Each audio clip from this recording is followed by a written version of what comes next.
Hi, welcome to Expert Talks at MAAVRUS. This is the interview series with thought leaders in the AI analytics transformation and tech space. My name is Mahadevann Iyerr, Maha for short. I'm your host for today. I'm the co-founder and CEO of MAAVRUS, which is a managed marketplace for on-demand analytics and business transformation services. Our guest for today is Piyush Chowhan. Piyush is the CIO of Panda Retail, which is a Savola Group company. Prior to Panda Retail, Piyush was the Group CIO at Lulu Hypermarket. He was also before that CIO of Arvind Lifestyle Brands. Piyush has held senior leadership roles in the tech and transformation space at Walmartlabs and before that with TESCO. He is the global co-chair of Evanta, which is a Gartner Group company, which enables CIOs to share ideas and nurture them. He was also part of the NASSCOM steering committee for IoT and AI. Piyush is a industry leader and evangelist who talks about digital transformation at various forums. He writes frequently on his blogs. So Piyush, thank you so much for making time and talking to us at Expert Talks at MAAVRUS. Thank you, Maha, for having me. It's a pleasure. And thank you for the nice introduction. Thanks, Piyush. So Piyush, over the last 15 odd years, you have held senior transformation and tech leadership roles.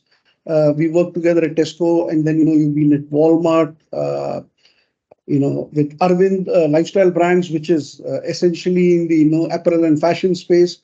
Then you moved to Lulu Hypermarkets, and now with Panda Retail, which is a grocery retailer, as I understand. So tell us about your journey. What have been some of your learnings? What are some of the trends you are picking up? Sure, absolutely. So let me walk you through the journey that I've gone through. And if I were to kind of summarize it, it is divided into three parts. Yeah. The first part was built around building knowledge about the industry and consulting. So I started my journey with TCS. At that time, actually, Tata Infotech. Which was then merged with TCS and then with Wipro for a good amount of time, working with retailers and trying to understand the industry, understand what goes on in technology. And you would not believe when I started with TCS, it's not very long back, but in 1997, we used to develop code. We used to put it in a floppy disk. That floppy disk used to be kind of wrapped in an envelope, and the envelope used to be shipped to US. That's the journey that I've gone through, and I've seen that transformation of tech which happened after Y2K and consulting space. So that was my first formative years. Post that, I kind of started working with retailers, and that is when I started having interactions at TESCO. So I joined TESCO, which is my longest stint and one of the most fruitful and most learning stint, I would say.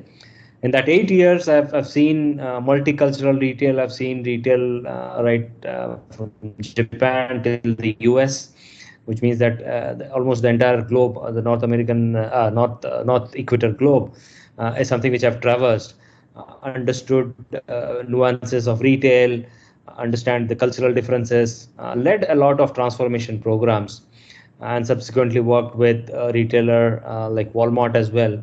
Also looking after international business. So that gave me the whereabout and know-how of how international retail works. Although we may call it as modern retail, but every country has its own flavor to it. Every country has its own nuances. And that is the learning that I built in the second part, which is my kind of putting in transformation into retail in an international context.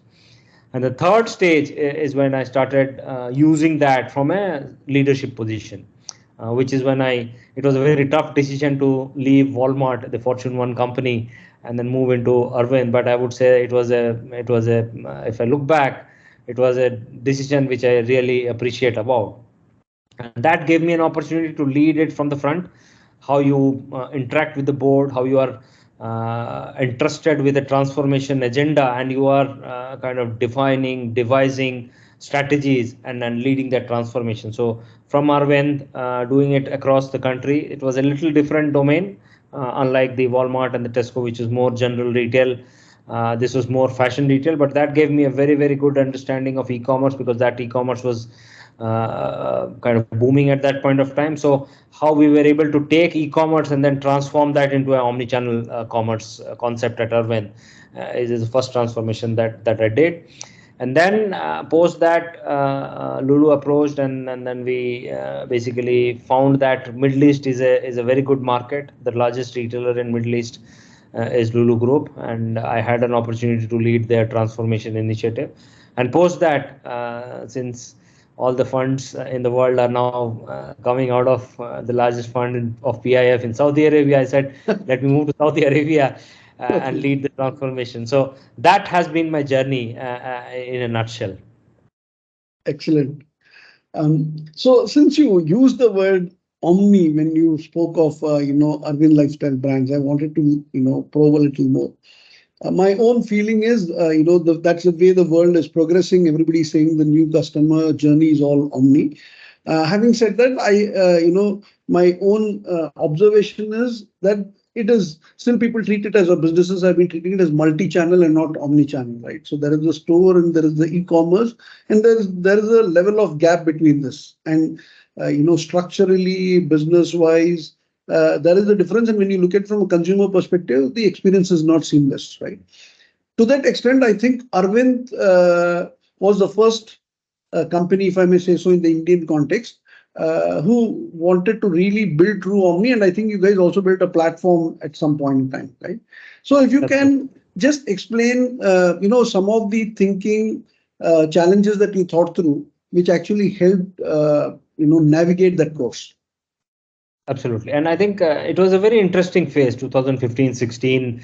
All the funding and money was being poured into Myntra's, Flipkart, Amazon was coming in. And so everybody thought that at least in the category that we were in, the fashion category, there was very shift movement of consumers to that channel. And so there was a belief that that channel will be the dominant channel. And so we started with, and the founders, one of the founders' son, he predominantly started a separate company called Arvind Internet, and they said that we should build a platform with the likes of Myntra, with the likes of Flipkart and Amazon, and do it. And then soon the realization came in that either you can be a tech company or you can be a fashion company. You cannot have both. Yeah, and Correct. that is a big realization which came in, and which is what I think a lot of other retailers have realized, is that you cannot pretend to be both. Correct. Unfortunately, although people call Amazon as a retailer, but Amazon is a tech company. Yeah, Amazon is not a retailer at all. And hence that realization came in, saying that yes, we need to enable tech, but only to the extent that it makes the life of the business easier and creates a good offer to the consumer. I think that's a tech which is needed, rather than being a cutting edge technology provider to a company which can actually give you a good customer experience. This is what my previous boss Suresh used to always tell. We should be where the customer is. We should never try to jump the gun and say that this is what is going to come in the next 5 years and then let me invent it. I think you should make your business such that you should be able to serve the customer wherever the customer wants that choice from. And I think that makes life so much clearer for retailers, right? It's to say that you don't need to be inventive too much. You need to be, little bit of innovation is needed, but I think you don't need to be disruptive enough from a technology perspective, but try to understand and make your business so much more flexible. And the question is, how do you make it flexible? And the Yeah. answer to that is being omnichannel. I'll give you an example, and this is another example which I used to hear from some of my colleagues in Arvind. So there is a jeans that you make, right? The front of the jeans and the back of the jeans, there are two pieces which are stitched together. And so omni-channel commerce is something like that, in which you need to stitch the front and the back together. Now, if the front and the back does not have the same fabrics, does not have the same color, does not have the same texture, it will look very odd. And that is what people are doing, saying that you take a very digital heavy or a digital savvy e-commerce organization and try to marry that with a very traditional brick and mortar company, when you stitch that together as a jeans, I'm just giving that analogy, the front and the back will look very different. Yeah.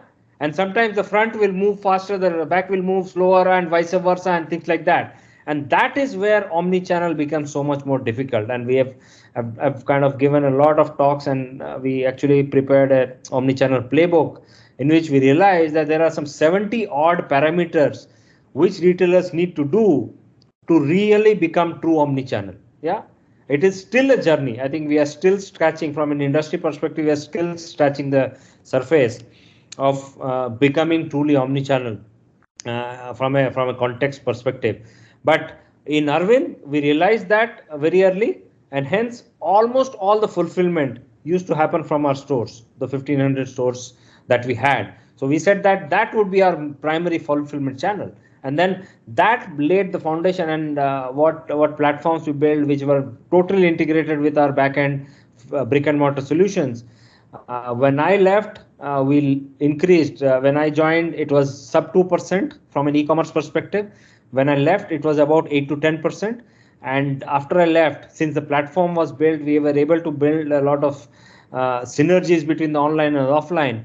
It went up to as high as 25 to 28% during the COVID times. Yeah. And if that platform was not built that way, lot of retailers, other retailers had struggled, and they had to basically bring in a lot of third party, or basically say, take and run my e-commerce. Yeah.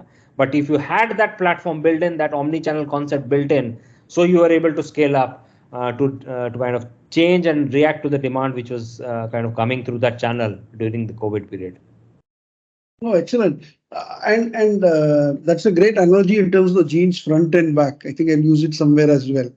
My question though is, so the model or the platform enabled fulfillment from store to a large extent, right? That was the basis of the platform and its success, right? Equally, when I talk to many retailers, they talk about why fulfillment from store is difficult because the costs go up. Managing in terms of availability is an issue because there is always a gap between what the data shows in terms of availability and size availability and what is there on the store, right? I mean, it's a known problem in retail, right? And so many retailers struggle with delivering or fulfilling from store, and they talk about costs being expanded, where the cost will be allocated. So there are questions of process, there is a question of data, there is a question of accounting, right? So any thoughts on how retailers should look at it? Is there a very simple way for them to look at it, saying, this is the only way, and these are the few 3-4 top tick in the boxes one should do? No, I think you raised a very valid problem statement. The biggest problem statement in physical retail is accuracy of inventory data, right? To me, that is the biggest hurdle and unless you have a single view of inventory, a global single view of inventory, you will never be able to solve this if you don't have that problem. And that is where data analytics, a lot of AI-enabled platforms come into play. There's no, if you ask me, is that a simple answer to say that do these three things, you will be able to solve it? Every retailer has to go through it. I know Aditya Birla is trying to solve it in a different way. Arvind, we used to create an abstraction of the global inventory and then try to build that as an inventory layer. Even in TESCO, if you remember, there was this central view of inventory which was trying to be built, which is abstracted from the traditional store systems. Right now, there would be a day, I'm pretty sure it's not very far, in which the store systems will be advanced enough to give you the real accurate, almost 99.5% accurate inventory information. Once that is solved, and I think retailers should solve that problem first as a concept.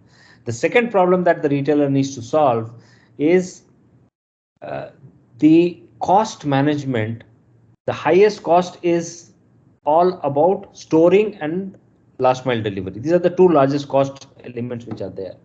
Now, in a fashion context, it makes more sense to deliver from a store, because there is a pair of jeans, let's say 44 jeans, which is lying there for more than 3 months, and when the end of season comes, end of season sale comes, you will have to mark it down by 50, 60, 70% and get rid of it. So rather than having that picked up and brought it back to the warehouse and then put it on end of season sale, it is always advisable to use AI enabled algorithms to say that where is my stock going to be liquidated from, which are the highest stock points which are there, and you basically intelligently work towards clearing of that inventory through the online channel. Yeah, it is easier said than done, but I think if some retailers who have done it, it will significantly improve your bottom line very easily.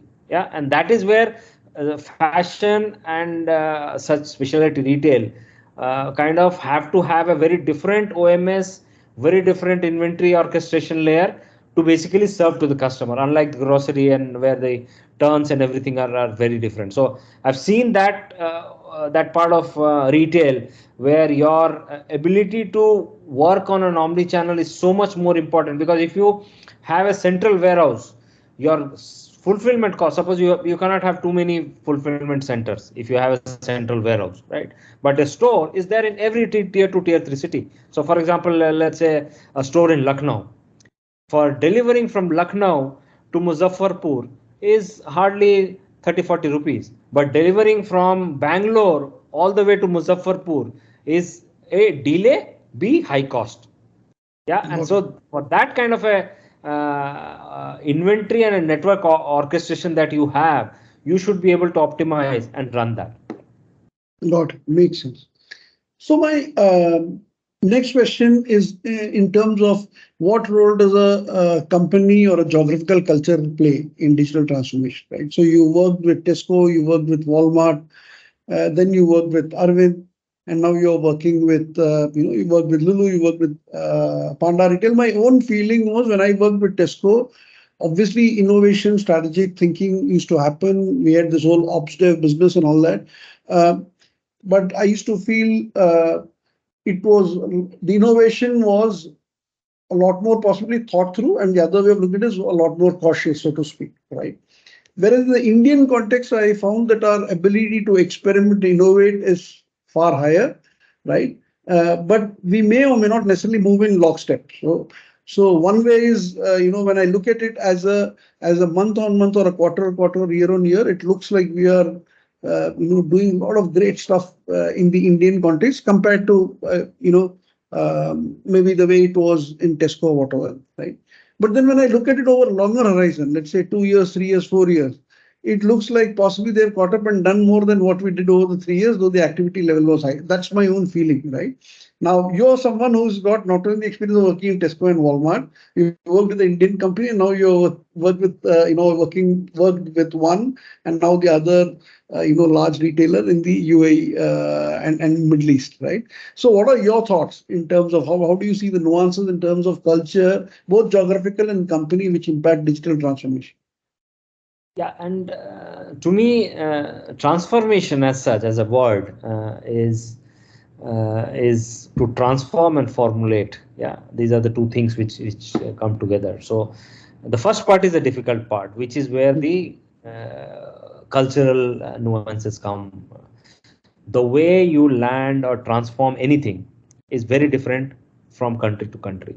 And believe me, when we used to work in South Korea and Japan and China, you cannot be very hazy. Yeah, you have to be extremely clear as leaders. Yeah, I'm talking as leaders. You need to be extremely prescriptive to your subordinates. Yeah, if you start from the east part of it, so the juniors or the larger team would want you to be seen as a leader who is telling you that this is how transform has to happen. Yeah, so for example, if somebody has to implement a change in the inventory management process, you will have to define, sit down, get consensus, but very clearly lead and define and be very prescriptive in terms of doing that. Whereas if you move to a little west, it is more collaborative in nature. If you be very prescriptive there, you'll be shot down and you'll be seen as somebody who is trying to be bully and things like that. And hence you need to be. We used to have this taking people along as a value, right? It's a Correct. very important value, right? But it is more a Western kind of a mindset. Yeah. What India is a mixture of both these. Yeah. And you cannot be too prescriptive in terms of be bossy, because then there will be politics in terms of people will try to pull you down and things like that. Whereas you cannot be too collaborative also, otherwise there will be no decision which will be made. Yeah. And so that is the fine line where India is playing now, in which we know exactly the pace at which we will be able to transform and make these changes. And that is why we are able to adapt much faster when we go to. So when I work with more Western clients and Western stakeholders, I've seen that for them, taking step by step, creating a structured approach, creating a process oriented view of things makes much more resonance with them. Whereas when you work with some of the other stakeholders, you have to be little more prescriptive. But overall, I think everybody faces challenges in terms of transformation. That is very, very clear. Yeah. Wherever in the world you go. So for example, with Walmart, I used to work with the South African business quite a lot. And as you would know that in that kind of a context, your change management becomes so much more difficult. And that is what I have seen across the world, is that change management is very much related to the business operating model plus the cultural nuances of that country. And so both of them put together, you need to make sure that you understand not only the cultural nuances but also the business operating model, because the way A company works may be different from the B company works, and so it is very, very different. So my learning from all this is, as a leader, you need to be transformative and a change agent for 80% of your role as a leader. The 20% is all about thinking, innovation, trying to make sure that all the things that you have put in your strategy is executed well. Whereas the execution will be done by a larger set of teams below. Got it. So now, one of the questions that I keep wondering about is there is this whole concept of chief data and analytics officer in many organizations, right? And now, as it is, as AI becomes more mainstream, when I talk to AI engineers, there is a lot of tech development that is involved in it. There's a lot of data engineering involved. There's a lot of tech development and modeling that is involved. And so when I look at business analytics of 10, 12, 15 years back, where I thought most of the people were people who came more from business and possibly analytic capability. Now I find a lot of them needing to have a lot more of the tech understanding part of it, right? And so again, you have various organizations, the chief analytics officer either being part of the business or that whole thing, in some sense, the AI head or whatever, rolling up under the CIO's office. And I find multiple such formats, right? And there's no right or wrong answer, as I've seen, because I've worked in organizations where it has been one or the other, right? So what are your thoughts on this? With the way AI is fast evolving, right? There is one part where context becomes extremely important, which can come only from business. On the other side, equally, most of the projects that are happening require a level of data engineering, endpoint integration, all that. So otherwise, the model is built and, productionizing it becomes a challenge, right? So what are your thoughts? Have you come across these challenges and, what are the pluses and minuses of any of these models? Yeah, and I have a kind of a little strong view on this, saying that if you don't know how to solve a problem, you create a CXO out of it. Yeah, and that is what is happening in the industry. Hmm. So you don't know how to solve the data problem in an enterprise, you create something called as a chief data officer. Now, these are these are roles which are to be embedded in each and every part of the function.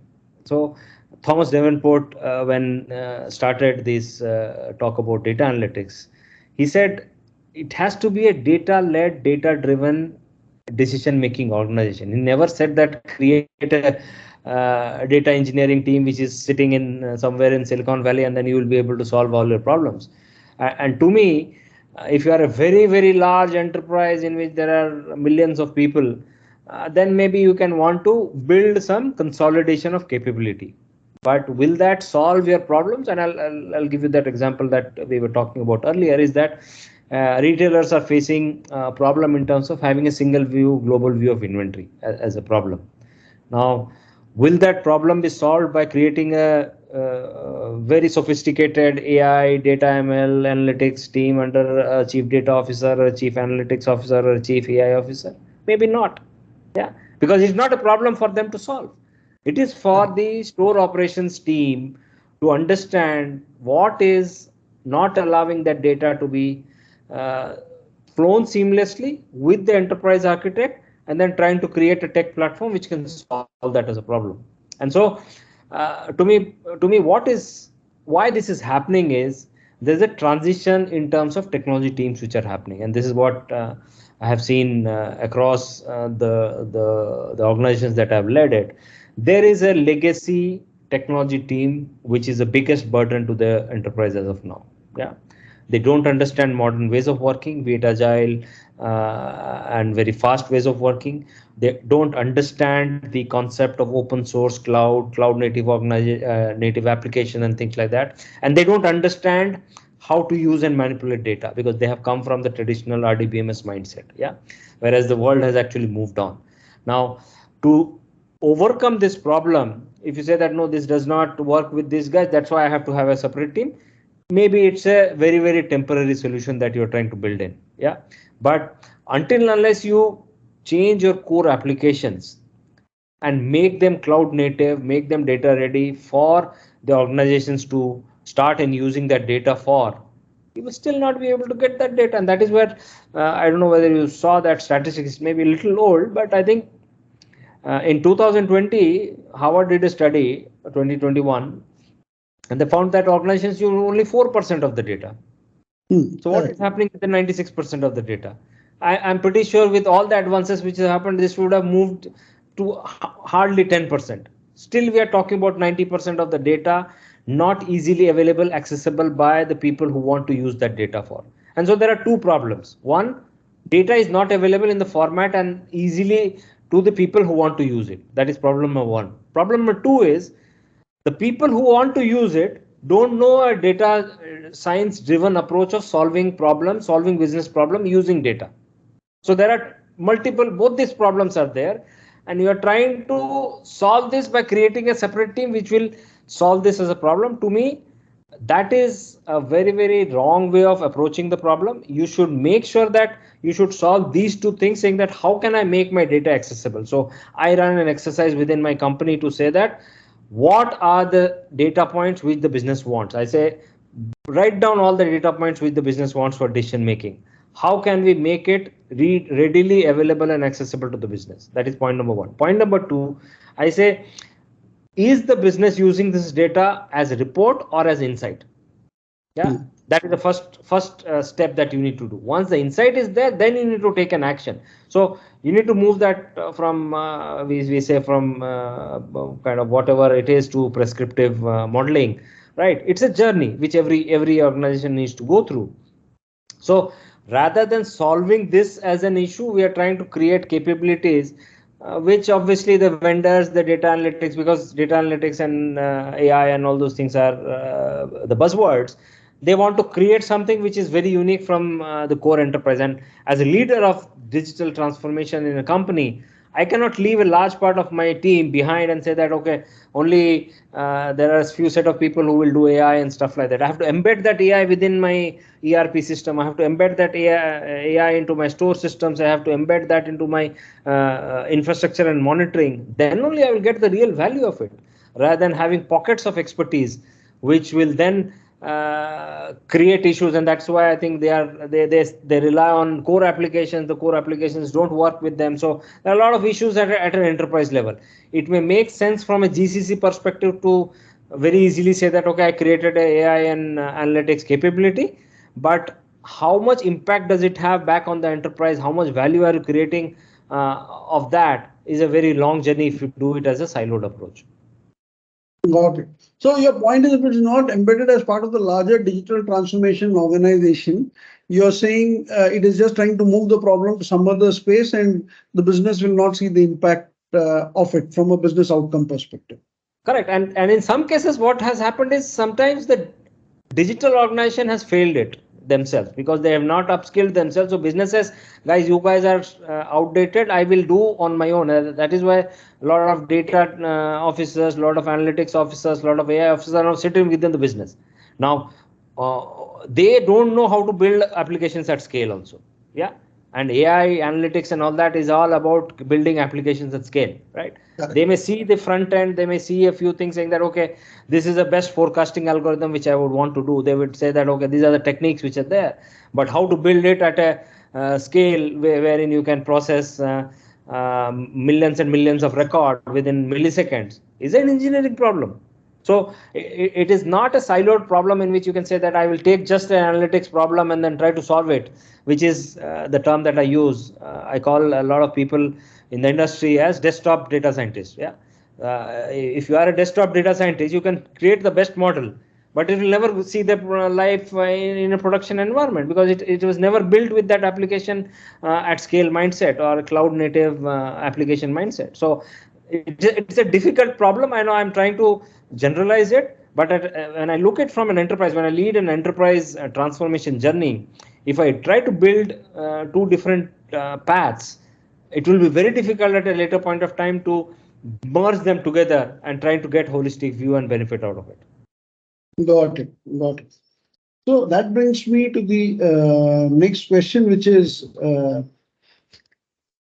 the world is moving to omni. I mean, today, even today, maybe 70% of sales is happening in stores, but the general feel is today 90% of worldwide commerce is digitally influenced. It is likely to move forward. Right?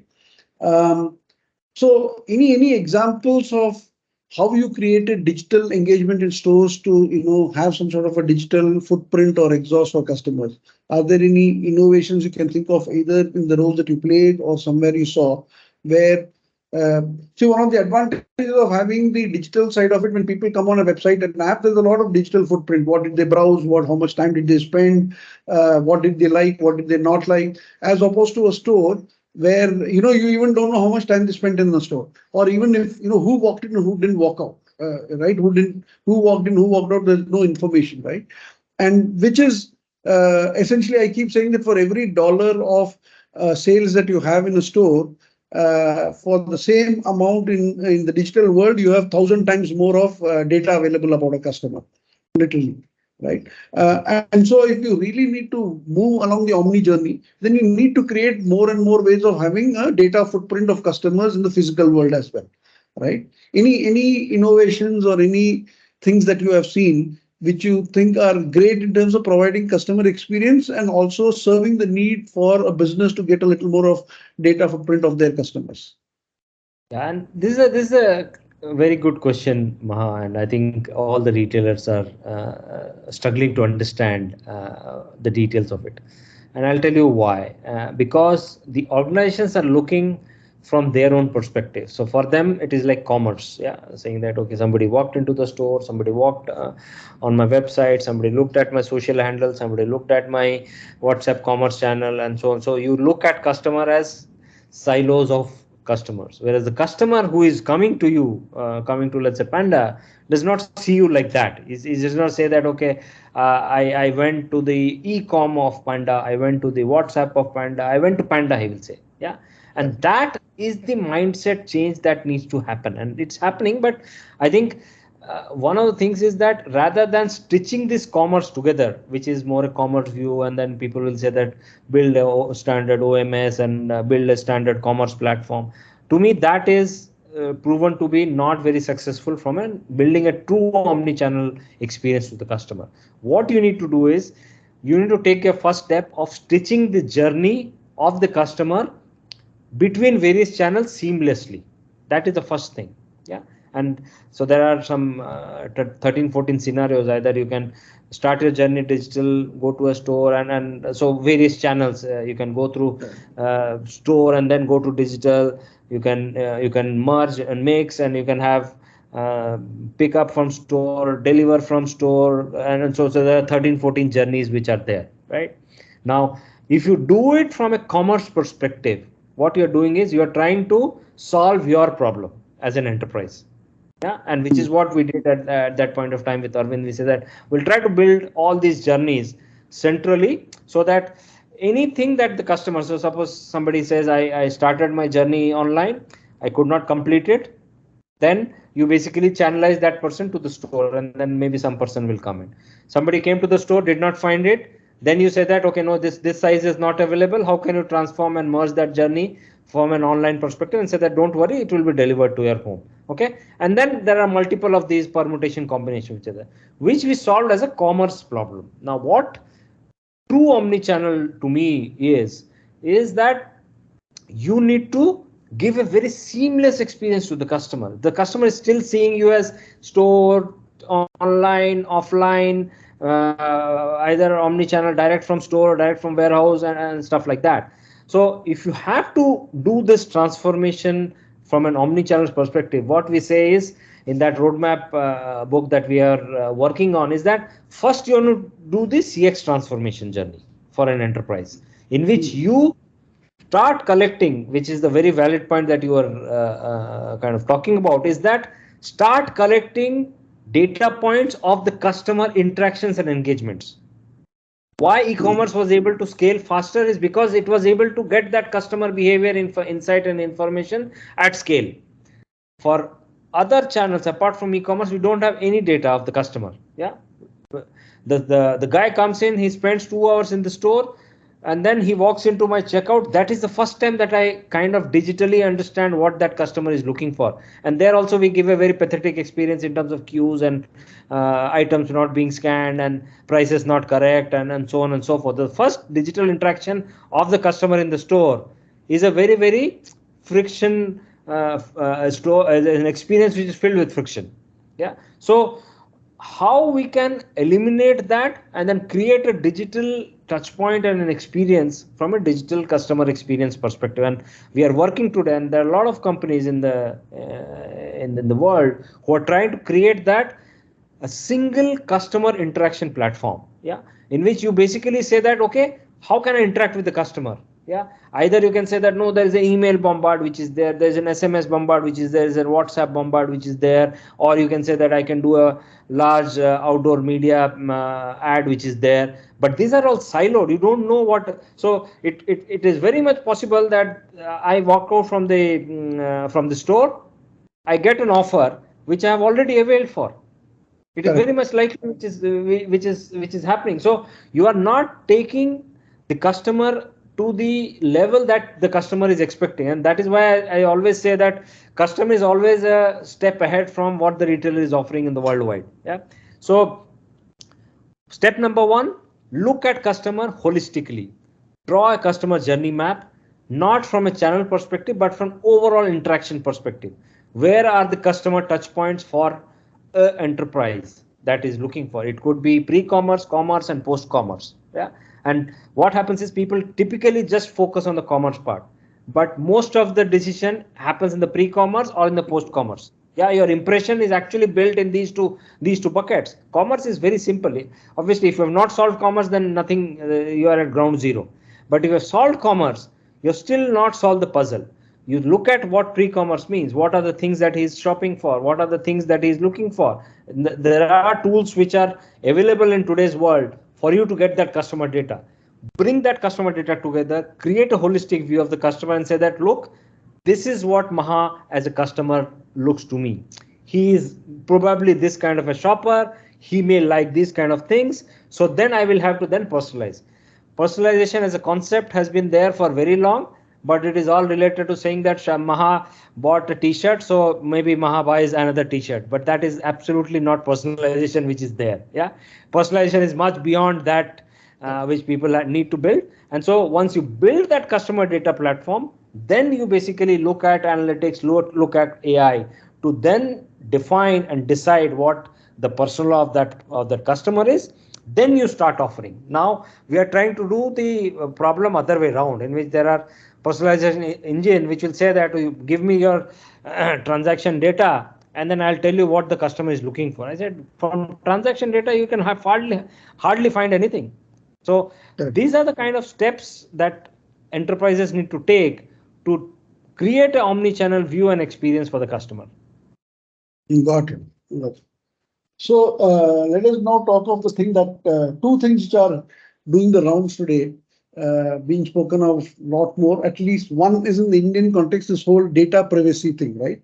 I mean, GDPR has existed for some time now. The data protection bill actually got passed in the Indian context, and in the Indian market at least, most customers were comfortable sharing their mobile numbers, data, and all that, right?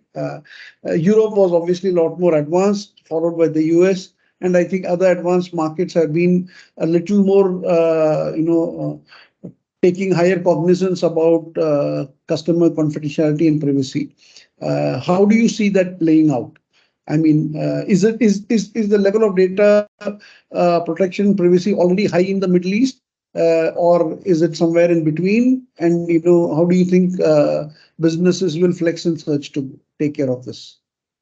Sure, I think that's a very valid point, and I think to me, the if I may say that the digital native companies had an undue advantage over data, right?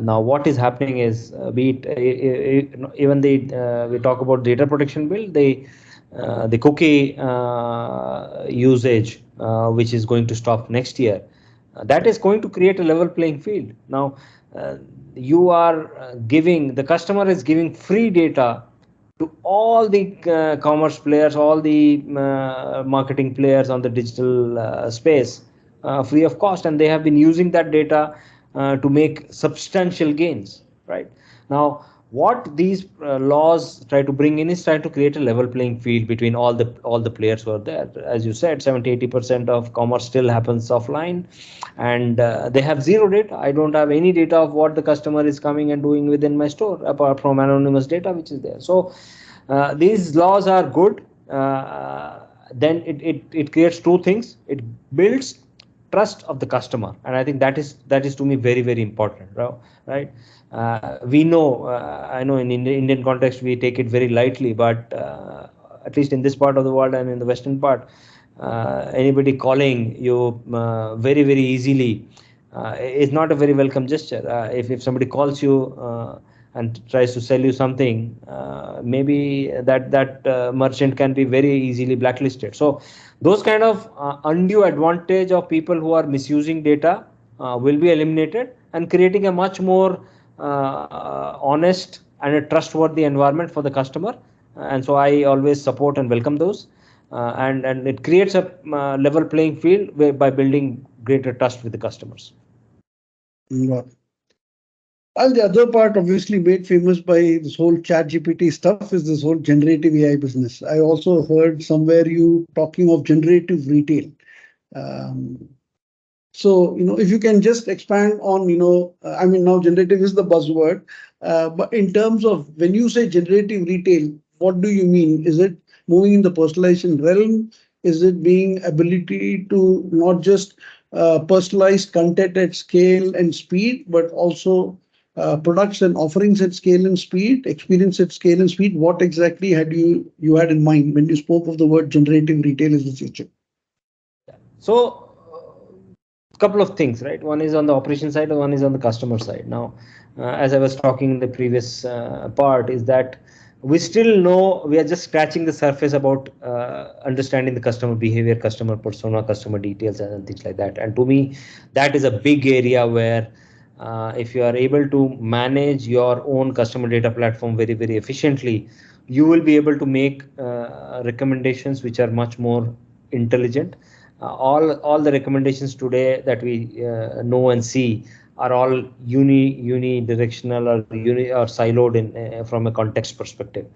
If you are able to build that as a whole journey and then are able to do that, that to me is the next evolution of generative retail, in which you are able to understand the customer much better, so that you are able to serve the needs of the customer much better. On the operation side, still everything is driven by human beings. So for example, what to buy, how much to buy, where to store, how much to store, I know there are algorithms, but they are still triggered from the human side as we speak, as of today, right? So somebody says that, okay, give me a good replenishment schedule, right? And then you basically build on the replenishment parameters, and then you are able to build a replenishment schedule. Now, the day is not far. I'm saying 7, 8, 10 years. It is very much possible that a large part of this decision making of what to buy, where to buy, how to buy, what to store, where to store, and how to shape can be used, can be automated using generative AI. Yeah, and obviously it is not about the chat GPT as such, as a context, but yeah, you need to build in those algorithmic retail solutions which are there, which understand your context and able to prescribe to the operations and the ways of working, rather than you being asking what is going to happen. It will be more prescriptive from an algorithm perspectives. Got it.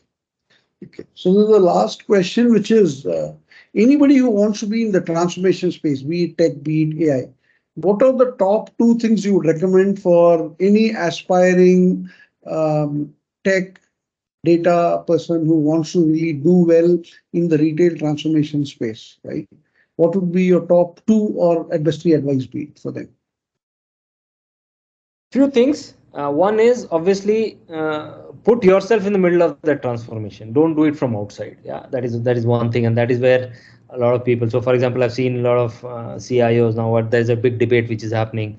What is the difference between a CIO and a chief digital officer?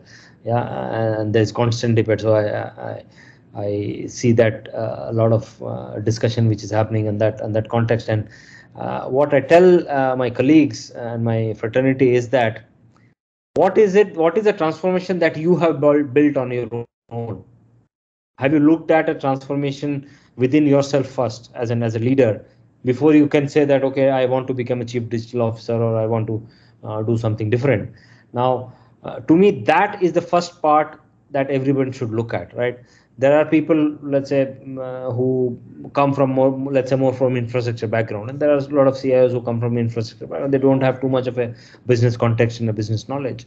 For them to become a chief digital officer would be a big uphill task, because they came from a very tech savvy and a tech dominated function. So first, try to understand and bring yourself within that transformation journey. B, make sure that you have good people to support you, yeah, in your vision. Because I know leadership is important, but transformation is all about making sure that it reaches to the masses. It is less top down, but it is a mixture of top down and bottom up blended together. Yeah, until Got unless it. you are able to instill that urge for people to change at the grassroots level, how much ever structurally clear you are in the transformation journey, you will never be able to land that transformation very well. And 3 is, it always takes its own time. So be patient, don't rush it through. Yeah? It takes huge amount of effort, but if you do it well, you will be able to see that journey. If things are slow in some enterprises, it will be slow, some enterprises it will be fast. So pace yourself based on the pace of change within the company, and you will be able to see the benefits. So these are the 3 things that I feel is important from a transformation leader perspective. Great. So you to be part of the transformation, in the transformation, um, surround yourself with good people who are aligned with your vision, uh, right? And third is your pace of transformation has to dovetail with the organization space, and you have to be patient about it and move at the organization space to make it happen. Great, extremely well put. Piyush, thank you so much for making time and talking to us. It was a pleasure. Really learned during our conversation over the last 45 to 50 minutes. Thanks so much, and thanks again. Thank you, Maha. It was nice chatting with you. Very intelligent questions, and thank you so much for having me.